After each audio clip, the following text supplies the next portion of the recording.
This is a great question from Josh. He says, and see, guys, this is the thing that, I think we often forget, because we've been in this industry so long that not everybody understands the terminology.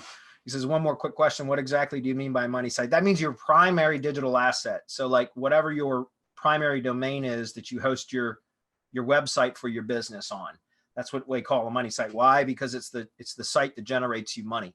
Right. A lot of the other stuff that, we talk about is tier one branded entity assets. Again, big terminology for basically meaning like social profiles and things that you can build a branded profile or presence on that you're going to link back to your money site. Your money site is your epicenter, right? It's your point of origin. It's the golden frame. You always want to drive all traffic, all leads as much as possible back to your money site because you have control over that. That's an asset that you own and control. Having ancillary profiles on social media properties and, Web 2.0 properties and all that kind of stuff is great. And that's what we do with the SEO Shield is we build all that stuff out. But ultimately, you don't own those platforms. They could be taken away from you by by Google, by YouTube, by Facebook, whatever at any time. So they're great to have. They're great to use. But it's best to try to use those to push traffic back to your money site because you do have control over that.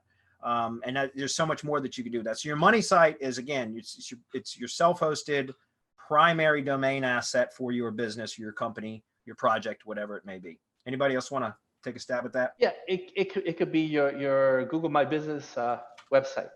It could be that. It could be your G site.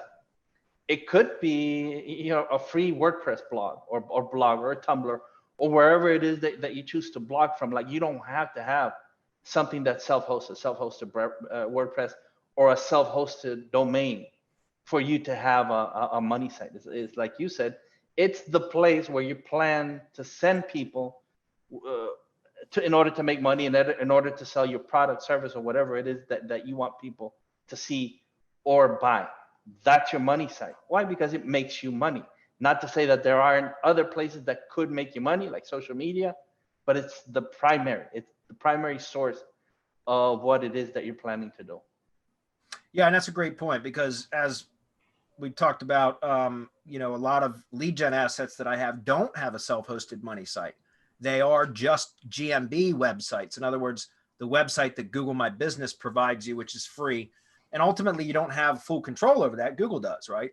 So, I'm glad Marco brought that up because, I just mentioned self-hosted website. It doesn't have to be that. We recommend that where possible, but there are times where it makes sense to not build a self-hosted website. For example, spammed GMB listings. It might not be wise to go through the trouble of building out, a self-hosted site because of all the work that goes into it. Whereas, in case it were to get suspended, you lose all of the work that you did essentially. So in that case, the GMB website becomes the primary website for that location. Or another option would be like Marco said, Google site, G site, right? So sites.google.com that Marco and Rob have done several projects using those as the money site. And it works really, really well. So the money side is exactly what Marco described, which is whatever it is that you're using to make money. I think for a brand, if you're going to build a brand, I think it's important to build a self-hosted website with the brand name as the domain name, because you can really grow the authority of that brand and you benefit from that in so many ways. So it's a great question though.